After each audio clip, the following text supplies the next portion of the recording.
Hey guys, welcome back. Tisha here, back with another Love and Marriage Huntsville. It is clear to me after watching this show that they ran out of footage. They had to have run out of footage because we are still in the VI, and next week we're still going to be in the VI. They're dragging this trip out, and I'm really not enjoying it. If there's something that I leave out, feel free to put it down below. This will not be extremely detailed because I just don't feel like it warrants all of that. Do me a favor, hit the like button. Let's get into it. I find it interesting that Mel sat there while Stormy poured out her heart and spoke about her arrest and had no response. But she cares about Stormy saying goodbye. What? We pick up where we left off with Stormy and Mel fussing about the millimeters, Mel's fans, whatever we want to call them. Bottom line is, Stormy says she understands that various fans are going to come at them, but Mel's fans take it to another level. And I have to agree, they do take it to another level. Not all of them, but some of the ones that call themselves the millimeters do. You guys realize that right now there are several lawsuits that have been put out between certain content creators and certain members of the cast, as well as certain content creators and the OWN network itself. Like, this is what's going on out there. And it's just too much, if you ask me, that people are actually going as far as going into someone's establishment and filming themselves while they attempt to harass them. That's taking it too far. Calling Target, as Stormy said, and saying that her products need to be removed is going too far. And I already told you all that I used to love her products, but then I had a bad experience with not getting my items, and I since haven't used them. I still would not go that far. It doesn't require all of that. Mel is saying to me, kind of like she excuses it and says that they all deal with hate. But unlike some of them, she blocks it out. If she sees something in her DM, she blocks it out or she doesn't respond. Stormy keeps asking Mel if she agrees with what they do, and Mel will not come out and just say no. If Mel would have said no, that conversation would have went completely differently. And I think that her and Stormy could have had a little bit of resolve, because how hard would it have been for Mel to just say, no, I don't always agree with what's done?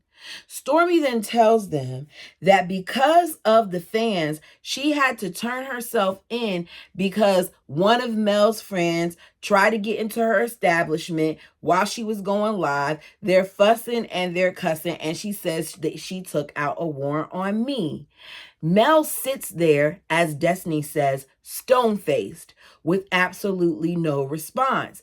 Destiny is like, Mel not having any type of empathy about that situation is crazy. Is it crazy? Maybe. I think it just shows that Mel doesn't care about her. I think it shows to me that Mel doesn't care about a lot of people on this cast, and she's here to do a job. Her friend is like, okay, you see that she's not saying anything. What do you want to get from this conversation?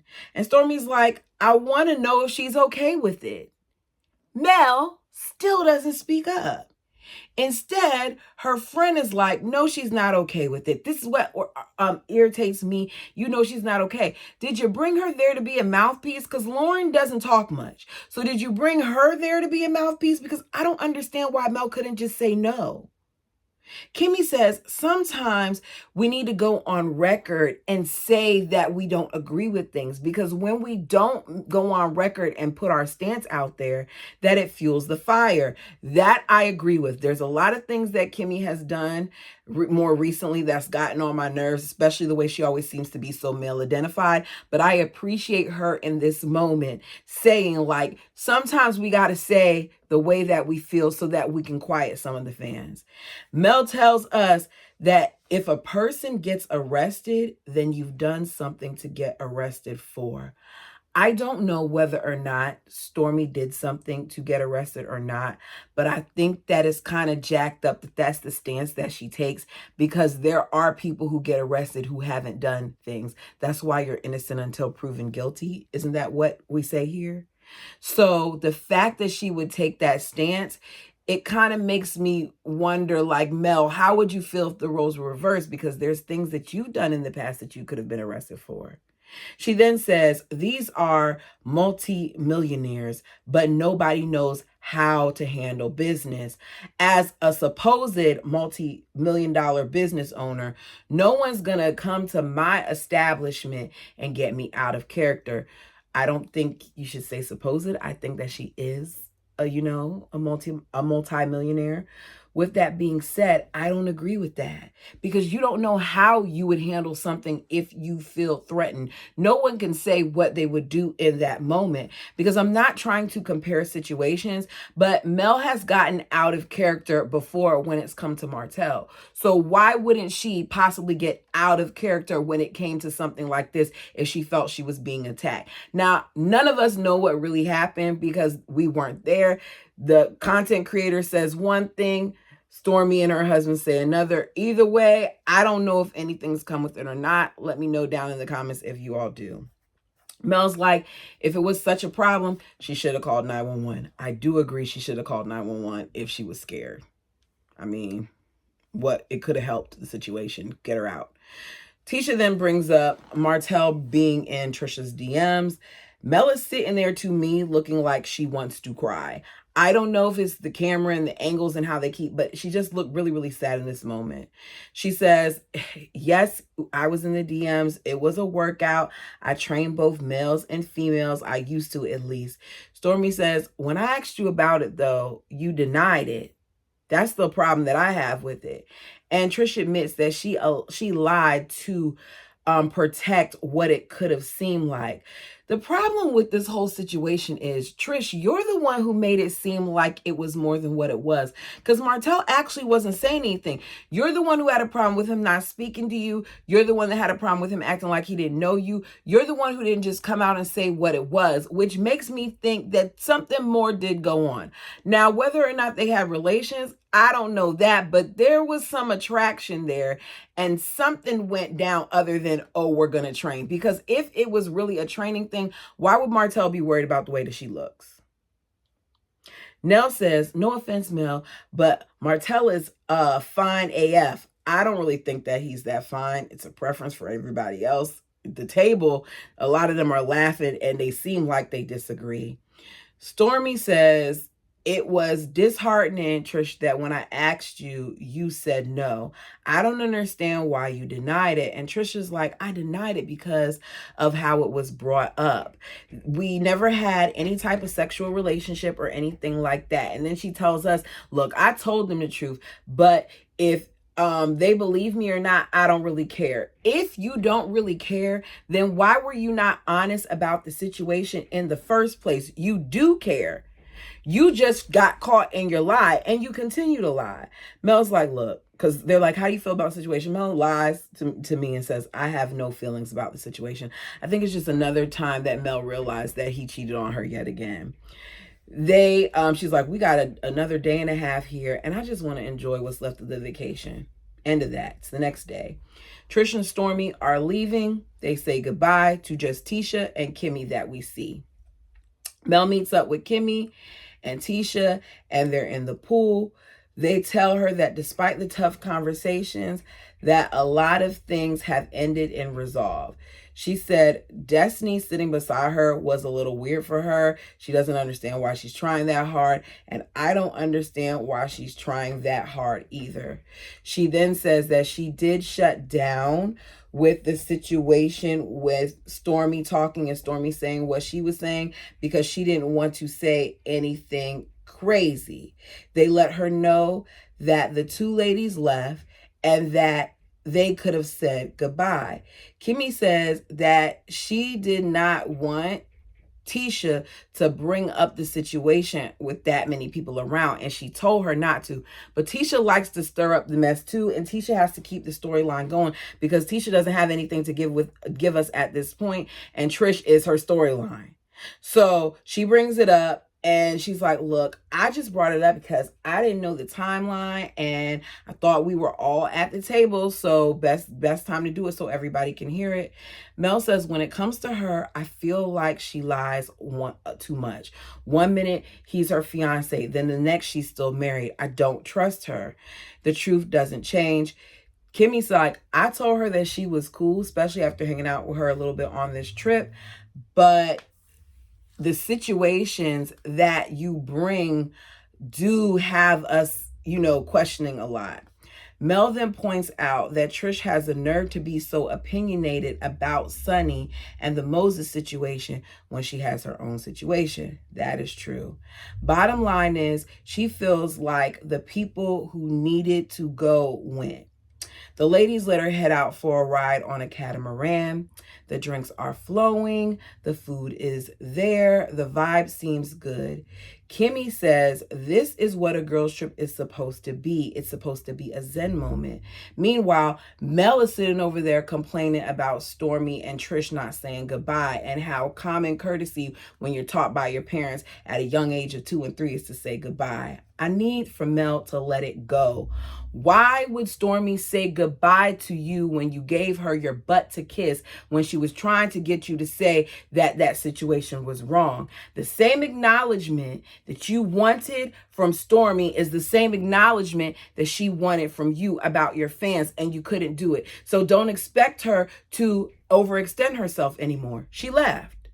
Shamita says, I don't care what Trish says. That girl gave that girl gave him her hot pocket, and Mel's like, allegedly. If the roles were reversed and somebody said that about Mel would be upset. I liked Mel in the past, but Mel's starting to do things and her passive aggressiveness is getting on my nerves. I want her to just say what she needs to say and stop blaming everything on her Scorpio energy and how she deals with things because she's a Scorpio. While they're saying that, Destiny's on the other side like poor Trish. Nell then brings up her son and Destiny talking about how they got chemistry. Nell says that, she ain't like it at first. I don't care about that situation. Lance is getting money from his parents. What does two broke people have to offer each other in this moment? Destiny needs someone who is stable. And Nell herself says he's just getting out of a divorce, so he still has some things that he needs to work out. Tisha talks about how her daughter, wants pictures of the house because she kind of wants to do interior design. Then Nell asks Sonny if she has any kids. Where has Nell been? I just understand that Nell doesn't listen. Nell doesn't listen at all, because when they were on their way to the place, didn't she not talk about in vitro in the van then? So where was Nell when that conversation was had? Tisha's like, I don't know why Nell would ask Sonny that question about starting a family. Read the room, girl. It's even weirder because Nell and Destiny are friends and it's just too soon. She's like, it's painful, but we're trying. Because, Mel asks if it's painful. Sonny says it's awkward to talk about, that type of stuff with, the ex there. But I don't want this situation to take away from my moment. Destiny tells us in this moment, it doesn't feel good to have to sit there and be around that. I think that they could have had that conversation at another time.